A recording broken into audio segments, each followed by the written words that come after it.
तो गाइस कैसे हैं आप सब लोग। पियरलेस मार्शल मास्टर के एपिसोड 01 के साथ हाजिर हो। तो एपिसोड की शुरुआत में एक शादी का सीन दिखाया जाता है जहां पर सभी लोग हमारे हीरो मोशान को बधाइयां दे रहे होते हैं क्योंकि उसकी शादी हुई होती है। बहुत ही खूबसूरत लड़की जो कि उस वक्त की सबसे खूबसूरत और पावरफुल लड़की थी, उसके साथ उसकी शादी होती है जिसकी वजह से सभी लोग उसे बधाइयां दे रहे होते हैं। तो वो सभी लोग उन्हें दुआएं दे रहे होते हैं और कहते हैं कि जहाँ पर दो बहुत ही पावरफुल और दो खूबसूरत जोड़े की शादी हो रही है, लोग इनको दुआ देते हैं कि ये दोनों हमेशा एंड तक एक दूसरे के साथ रहें और दोनों हमेशा अगले जन्म में भी एक दूसरे के साथ रहें। ये साथ ही दिखाते हैं कि हमारा हीरो जो होता है वो अपने बिस्तर के ऊपर मरा पड़ा होता है क्योंकि उसकी जो नई नवेली दुल्हन होती है, रात के वक्त उसकी दुल्हन ने उसके ऊपर अटैक करके उसको मार दिया होता है। यहीं से हमारी कहानी जो स्टार्ट होती है, हमारा हीरो जो होता है वहाँ पर मरने के बाद रीइनकार्नेट होता है एक दूसरे लड़के की बॉडी के अंदर। तो मोशान जहाँ पर दोबारा से रीइनकार्नेट होने के बाद अपने बिस्तर के ऊपर बैठा होता है और कहता है कि मैं जहाँ पर दोबारा से रीबॉर्न हो गया। वो कहता है कि ऐसा मैं किसने सोचा था कि मेरी शादी के दिन मेरी नई नवेली दुल्हन जीजिया मेरे पर अटैक करेगी और मुझे रात के वक्त ही मार डालेगी। तो मोशान काफी ज्यादा गुस्सा हो जाता है और कहता है कि मुझे लगा ही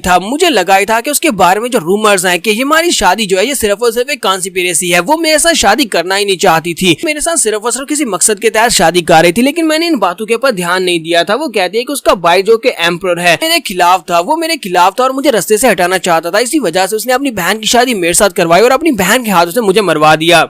तो मोशान कहता है कि मैंने उन सभी लोगों को अपने बहुत ज्यादा करीब रखा, वो सभी लोग मेरे प्यारे थे, मैं उन सभी से बहुत ज्यादा प्यार करता था, लेकिन क्या हुआ, उन सभी लोगों ने मुझे धोखा दे दिया, उन सभी ने मुझे मार डाला। मैंने उनके ऊपर कभी शक नहीं किया था, इसी वजह से ये सब कुछ हुआ है, मुझे शक करना चाहिए था। वो कहता है कि अब जबकि हेवन एंड अर्थ ने मुझे जहाँ पर एक दूसरा मौका दिया है, मुझे दोबारा से रीबॉर्न किया है, मैं दोबारा से रीइनकार्नेट हो चुका हूँ, तो मैं दोबारा से पियरलेस मार्शल मास्टर बन जाऊँ। उसके बाद देखना मैं इनका क्या करूंगा। मुझे इन लोगों से बदला चाहिए, मैं सभी लोगों को मार डालूंगा। ये बॉडी बहुत ज्यादा वीक है, ये लड़का जो भी है इसकी बॉडी बहुत ज्यादा कमजोर है, मेरिडियंस जो है ये बहुत ज्यादा कमजोर है, इसकी मेरिडियंस ब्रोकन है। बॉडी के अंदर जितनी की पावर है, इस लड़के का अपनी की पावर के ऊपर कोई भी कंट्रोल नहीं है। मुझे यहाँ पर अपने आप को चेंज करना होगा, अपने आप को स्ट्रॉन्ग बनाना होगा और इस लड़के की बॉडी को भी स्ट्रॉन्गर बनाना होगा। इस वक्त दरवाजा खुलता है और एक नौकर अंदर आता है और उसे मास्टर कहकर पुकारता है। तो मोशान कहता है कि मुझे इस लड़के की मेमोरी से याद आया कि ये लड़का एक छोटी सी मू फैमिली का यंग मास्टर है, इस वजह से ये नौकर इसे यंग मास्टर कहकर पुकार रहा है। नौकर उसके पास आता है और उसे कहता है कि मास्टर हमारे लिए एक बहुत ही बुरी खबर है, आपके लिए बुरी खबर है, प्लीज मेरे साथ चले। तो हमारा मोशान कहता है कि अब यहाँ पर क्या चल रहा है। मोशान उसे कहता है कि क्या हुआ, आखिर इतनी कौन सी बड़ी आफत आ गई कि तुम यहाँ पर मुझे बुलाने के लिए चले आए। तो वो कहता है कि आपको मेरे साथ चलना होगा। जिन फैमिली के यंग मास्टर बाहर आ चुके हैं, जिन फैमिली के यंग मास्टर अपने साथ एक बुढ़े मास्टर को भी लेकर आए हैं। यहीं पर हमें बाहर का सीन दिखाते हैं जहाँ पर जिन फैमिली का यंग मास्टर जो होता है वो अपनी चेयर के ऊपर बैठा होता है, साथ उसके साथ एक बुढ़ा मास्टर होता है। जिन फैमिली इस सिटी की 4 बड़ी फैमिलीज में से एक फैमिली है। यहीं पर हमारी मू फैमिली के डिसाइपल्स को भी दिखाते हैं कि मू फैमिली के डिसाइपल्स वहाँ पर खड़े आपस में बातें कर रहे होते हैं कि ये जिन फैमिली के कमीने लोग फिर से यहाँ पर चले गए हमें बुली करने के लिए। हमारे मास्टर की डेथ हुई है तब से लेकर अभी तक ये सभी लोग हमें बुली करते आ रहे हैं। 4 बड़ी फैमिलीज में से हमारी वो एक बड़ी फैमिली हुआ करती थी, लेकिन अब देखो जरा हमारी फैमिली की क्या हालत रह गई है। हमारे यंग मास्टर मोशान के साथ जो एक्सीडेंट हुआ था वो भी इन्हीं की वजह से हुआ था। इन्होंने हमारे मास्टर के साथ कोई ना कोई चाल चली थी और उसके बाद से हमारे मास्टर कल्टीवेट नहीं कर सकते, इनकी मेरिडियंस बर्बाद हो चुकी है। अब ये यहाँ पर दोबारा से हमारे लिए मुश्किल क्रिएट करने के लिए चले आए हैं।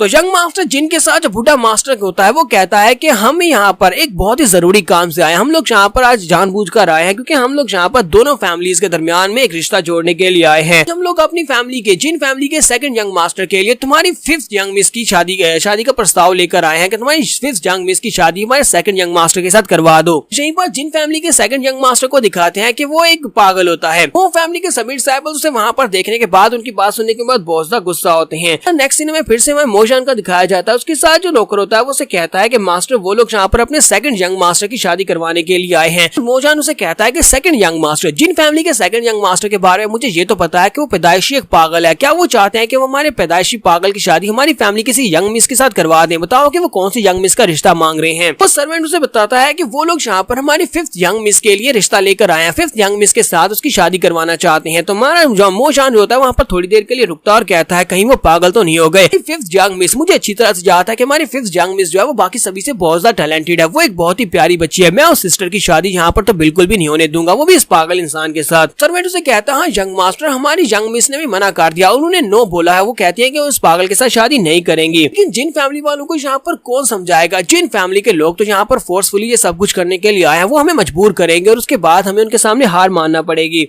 तो मोशान उसे कहता है कि चलो फिर चलते हैं, चल के देखते हैं कि आए जिन फैमिली वालों में कितना दम है, चाहे जिन फैमिली या फिर यहाँ पर कोई बड़ी फैमिली जहाँ पे एम्परर खुद भी यहाँ पर चला है, मैं 5th यंग मिस की शादी कभी भी उस पागल के साथ नहीं होने दूंगा। मेन हॉल के अंदर जहाँ पर जिन फैमिली के लोग आए होते हैं वहाँ पर उनके सामने चेयर के ऊपर इनका एक्टिंग चेयरमैन बैठा होता है, एक्टिंग पैट्रियार्च बैठा होता है, जो कि मो फैमिली का मेंबर भी नहीं है, वो जियान फैमिली का मेंबर है, लेकिन यहाँ पर ग्रेट एल्डर के तौर पर वहाँ पर बैठा होता है। तो वो उसे कहते हैं कि ब्रदर मोद, लगता है कि तुम यहाँ पर इंचार्ज हो, तुम्हें यहाँ पर ये फैसला करना होगा कि शादी के प्रपोजल का क्या करना है। उसे कहते हैं कि ब्रदर जिन प्लीज मुझे माफ करना, मैं तो इनकी फैमिली से नहीं हूँ, मेरा नाम जियान चुन है और मैं यहाँ पर सिर्फ और सिर्फ टेम्परेरी पैट्रियार्च हूँ जब तक कि यंग मास्टर रिकवर नहीं कर जाते। यंग मास्टर के रिकवर होने के बाद मैं यहाँ पर एक्टिंग चेयरमैन की पोजीशन को छोड़ दूंगा। मतलब ये है तो मो फैमिली से ही, लेकिन इसका डायरेक्ट मो फैमिली के साथ कोई ताल्लुक नहीं है, डायरेक्ट डिसेंडेंट नहीं है और चेयरमैन बनने के लिए नहीं पैट्रियार्च बनने के लायक नहीं है फिलहाल के लिए, क्योंकि इनकी फैमिली में और कोई बड़ा नहीं है जो कि इतना पावरफुल हो कि उसे पैट्रियार्च बनाया जा सके। इसी वजह से ग्रेट अंकल को यहाँ पर पैट्रियार्च बनाया गया है। सामने वाले एल्डर जीनू से कहते हैं कि मुझे इस बात से फर्क नहीं पड़ता कि तुम यहाँ पर टेम्परेरी पैट्रियार्च हो या नहीं, लेकिन यहाँ पर फैसला तो तुम ही करोगे। तुम्हें यहाँ पर जल्दी से फैसला सुनाना होगा कि मैरिज प्रपोजल को एक्सेप्ट करना है या नहीं। सिर्फ और सिर्फ अपने सर को एक बार हिलाना है और उसी के साथ ही हमारी जिन फैमिली और तुम्हारी मो फैमिली दोनों एक रिश्ते में बन जाएंगी और दोनों एक दूसरे के साथ आ जाएंगी। उसी तरफ से ग्रेट एल्डर जियान चुन वहाँ पर सोच रहे होते हैं कि अब मैं क्या करूँ, यहाँ पर ये बुढ़ा आदमी मेरे लिए ज्यादा मसला तो नहीं है, लेकिन इनकी बैकग्राउंड स्पॉट में जिन फैमिली है और जिन फैमिली के जो लोग हैं वो बहुत ज्यादा पावरफुल है। जिन क्लैन जो बड़ा क्लैन है, 4 बड़ी फैमिलीज में से एक क्लैन है, अगर वो लोग यहाँ पर आते हैं और आकर हमारे से निमटने की कोशिश करते हैं तो फिर हमारे लिए बहुत ज्यादा मुश्किल हो जाएगा। मुझे यहाँ पर सोच समझकर फैसला करना होगा। हम लोग 5th यंग मिस की शादी इसके साथ करवा देते हैं तो हमें इससे ज्यादा नुकसान नहीं होगा, हालांकि हमें इससे फायदा ही होने वाला है कि जिन फैमिली हमारी मो फैमिली में जुड़ जाएगी, तो मुझे यहाँ पर ये फैसला लेना ही पड़ेगा। इसी के साथ ही वहाँ पर 5th यंग मिस पहुंच जाती है और कहती है अंकल प्लीज यहाँ पर इनको मना कर दे, क्योंकि मैं शादी के लिए तैयार नहीं हूँ, मैं शादी बिल्कुल भी नहीं करूंगी। तो एल्डर जिन इस बात से बहुत ज्यादा गुस्सा हो जाता है और कहता है कि ब्रदर मो अब इस बात का क्या मतलब है, ये लड़की यहाँ पर आकर नो क्यों कह रही है? क्या तुम्हें लगता है कि हमारा 2nd यंग मास्टर, जिन फैमिली का 2nd यंग मास्टर इस लायक नहीं है कि इस लड़की के साथ शादी कर सके? ये लड़की अपने आप को कुछ ज्यादा तो नहीं समझ रही, साथ ही वो अपनी पावर्स को भी रिलीज कर रहा होता है। वो अपनी पावर्स को रिलीज करने के बाद उन्हें गुस्से के साथ धमकी देते हुए कहता है कि जो भी हमारी जिन फैमिली के 2nd यंग मास्टर को डिस्पाइज करेगा वो जिंदा नहीं बचेगा, हम सभी को मार डालेंगे। वहां से ग्रेट अंकल जो होते हैं वो बहुत ज्यादा घबरा जाते हैं और कहते हैं कि अब मैं यहाँ पर क्या करूँ। वो साथ ही अपनी लड़की के ऊपर चलाकर कहते हैं यंग मिस तुम यहाँ पर क्या करने के लिए आए हो? तुम्हारी हिम्मत कैसे हुई यहाँ पर मर्दों के बीच में आकर बात करने की? ये फैसला हमारा होगा कि हम तुम्हारी शादी यंग मास्टर के साथ करवाते हैं या नहीं करवाते। तुम यहाँ पर नहीं आ सकती हो, ना ही मर्दों में आकर बात कर सकती हो। हमारी 5th यंग मिस उसे कहती है ग्रेट अंकल अगर आप यहाँ पर मेरी शादी करवाना ही चाहते हैं तो फिर मैं मरना पसंद करूंगी और इस पागल के साथ शादी बिल्कुल भी नहीं करूंगी। जिन फैमिली का यंग मास्टर उसे कहता है कि लड़की तुमने यहाँ पर यह फैसला किया कि तुम शादी की बजाय मरना पसंद करोगी, तुम एक बहुत ही बड़ी बेवकूफ लड़की हो। क्या तुम्हें पता नहीं है कि हमारा जो यंग मास्टर है, जिन 2nd यंग मास्टर है, जिन फैमिली का 2nd यंग मास्टर है, तुम एक छोटी सी मो फैमिली की यंग मिस हो जो कि किसी की कंकुबाइन बनने के लायक हो। तुम सिर्फ और सिर्फ किसी की कंकुबाइन ही बन सकती हो। मोशन वहाँ पर पहुंच जाता है और उसे कहता है कि मुझे ये बताओ कि यहाँ पर फैमिली का यंग मास्टर होने के बारे में इतना एक्स्ट्राऑर्डिनरी क्या है? क्या जिन फैमिली का यंग मास्टर होना कोई बहुत बड़ी तोप बात है? तो वो सभी लोग साइड के ऊपर देखते हैं और कहते हैं कि अब यहाँ पर कौन आ गया जो कि हमारे से इस तरह बात कर रहा है। सभी लोग साइड के ऊपर देखते हैं और कहते हैं कौन है वहाँ पर? तुम्हारा मोशन उनके सामने आकर खड़ा हो जाता है। वो सभी लोग मोशन को वहाँ पर देखकर बहुत ज्यादा हैरान होते हैं और कहते हैं ये तो मोजान है। फैमिली के डिसाइपल्स भी मोजान को वहाँ पर देखकर बहुत ज्यादा खुश होते हैं और कहते हैं कि हमारे यंग मास्टर यहाँ पर आ चुके हैं। हमारे यंग मास्टर पर आकर उनसे जिस तरह बात कर रहे हैं लगता है कि उनकी पावर्स वापस आ गई हैं। यंग मास्टर जिन जो होता है वो मोजान से कहता है कि मुझे तो लगा था कि यहाँ पर कोई बहुत ही पावरफुल और टैलेंटेड बंदा आया होगा, लेकिन मुझे नहीं पता था कि यहाँ पर मो फैमिली का कचरा आया है। तुम तो मो फैमिली के महान कचरे हो, तुम यहाँ पर हमारे सामने आकर बात कर रहे हो। मैंने सुना कि तुम पिछले काफी अरसे से अपने रूम के अंदर बंद थे और अपने रूम के अंदर बैठ कर अपनी इलनेस को ठीक कर रहे थे, क्योंकि तुम्हारी मैरियस एक एक्सीडेंट में बर्बाद हो गई थी। तुम वहाँ पर बैठकर रिकोऑपरेट कर रहे थे। अब अचानक क्या हुआ कि तुम अपने कमरे से निकलकर बाहर आ गए? तुम्हारा मोशान उसे घूर कर देखता है। जैसे वो अपनी पावर्स को रिलीज करते हुए उसकी तरफ घूर कर देखता है, उसके प्रेशर की वजह से जिनचन काफी घबरा जाता है और कहता है कि जरा इसकी आंखों में इसका लुक तो देखो, इसका प्रेशर कितना ज्यादा हायर है। जिन यहाँ पर ग्रेट अंकल से कहते हैं कि ब्रदर मो मुझे लगता है कि तुम्हें यहाँ पर जो फैसला लेना चाहिए, क्योंकि इस वक्त एक्टिंग हेड तुम हो, तुम फैमिली के फैसले ले सकते हो। ये लड़का जो है ये फैमिली का न्यू यंग मास्टर है और बहुत ही जल्दी पैट्रियार्च बनने वाला है, लेकिन इस लड़के के पास इतनी एबिलिटीज नहीं है कि ये फैमिली को चला सके। इसलिए मुझे लगता है कि तुम्हें खुद ही ये फैसला करना चाहिए कि शादी का क्या करना है। ग्रेट अंकल भी वहाँ पर सोच रहे होते हैं कि हाँ मुझे यहाँ पर कुछ करना चाहिए। ये अचानक से मोजान यहाँ पर कहाँ पर से चला आया। तो मोजान आगे बढ़ता है और ग्रेट अंकल के सामने जाकर खड़ा हो जाता है और उसे कहता है कि आप यहाँ पर मेरी जगह के ऊपर इस जगह के ऊपर बैठे हुए हैं, यानी कि आप एक टेम्परेरी हेड थे, बहुत ही अच्छा काम किया, लेकिन आप मुझे देखकर इतने ज्यादा सरप्राइज क्यों हो रहे हैं? ग्रेट अंकल उसे कहते हैं कि लड़के तुम्हारी हालत अभी ठीक नहीं है, तुम्हें वापस अपने रूम में चले जाना चाहिए और वहाँ पर जाकर बैठकर रिकोऑपरेट करना चाहिए, तुम्हें जाकर अपने आप को रिकवर करना चाहिए।